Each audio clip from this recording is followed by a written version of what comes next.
সালাম আলাইকুম। Hello guys, সবাই কেমন আছেন? আশা করি সবাই ভালো আছেন। হ্যাঁ গাইস, আজকে আমি বেগুন, আলু, ছোটো মাছ দিয়ে চচ্চড়ি ভাজা করে দেখাবো। আপনারা প্রথমে দেখতে পাচ্ছেন, প্রথমে পেঁয়াজ দিলাম, তারপর মরিচ দিলাম, তারপর লবণ দিলাম। এখন একটু পরে তেল দিব, হলুদ দিয়ে দিলাম। আপনারা দেখতে পাচ্ছেন কড়াইয়ের মধ্যে হলুদ দিয়ে দিলাম, মরিচ দিয়ে দিলাম। আপনারা যখন ছোটো মাছ দিয়ে, আলু দিয়ে, বেগুন দিয়ে চচ্চড়ি ভাজি করবেন, এই ভিডিও দেখলেই বুঝতে পারবেন কীভাবে চচ্চড়ি ভাজি করতে হয়। এখন পেঁয়াজ, আলু এবং হলুদ মরিচ দিয়ে সুন্দর করে মেখে নিলাম। মেখে নেওয়ার পর আপনারা দেখতে পাচ্ছেন একবারে ভালোভাবে মেখে নিতে হবে। তারপর আলু দিয়ে দিলাম।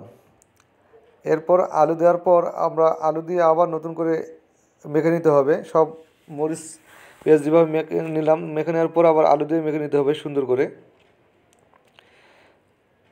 আপনারা দেখতে পাচ্ছেন আমি এভাবে মিক্স করে নিচ্ছি সবগুলা দিয়ে। তারপর এভাবে বেগুন দিয়ে দিবেন। আপনারা দেখতে পাচ্ছেন আমি বেগুন দিয়ে দিলাম। তারপর বেগুনগুলো সুন্দর করে এভাবে মিক্স করে নিতে হবে। আপনারা এভাবেই সুন্দর করে মিক্স করে নেবেন। এবার গ্যাস জ্বালিয়ে আমি এখন চুলার উপর দিয়ে দিলাম। আপনারা দেখতে পাচ্ছেন চুলার উপর দিয়ে দিচ্ছি। এখন তেল দিয়ে দিলাম। আপনারা দেখতে পাচ্ছেন সুন্দরভাবে আমি তেল দিয়ে দিচ্ছি। এভাবে আপনারা বেগুন, আলু দিয়ে ছোটো মাছ দিয়ে চচ্চড়ি ভাজা করতে পারবেন। আমি এখন উপরে মাছ দিয়ে দিলাম। আপনারা দেখতে পাচ্ছেন ছোটো মাছ উপরে দিয়ে দিলাম। এভাবে আপনারা অনেক টেস্টি ভাজি করতে পারবেন। তবে তেলটা একটু বেশি দিলে বেশি ভালো লাগবে। আপনারা যতটুকু তেল খান সেই অনুযায়ী দিবেন। আপনারা দেখতে পাচ্ছেন আমি অলরেডি মাছ আমার দেওয়া শেষ।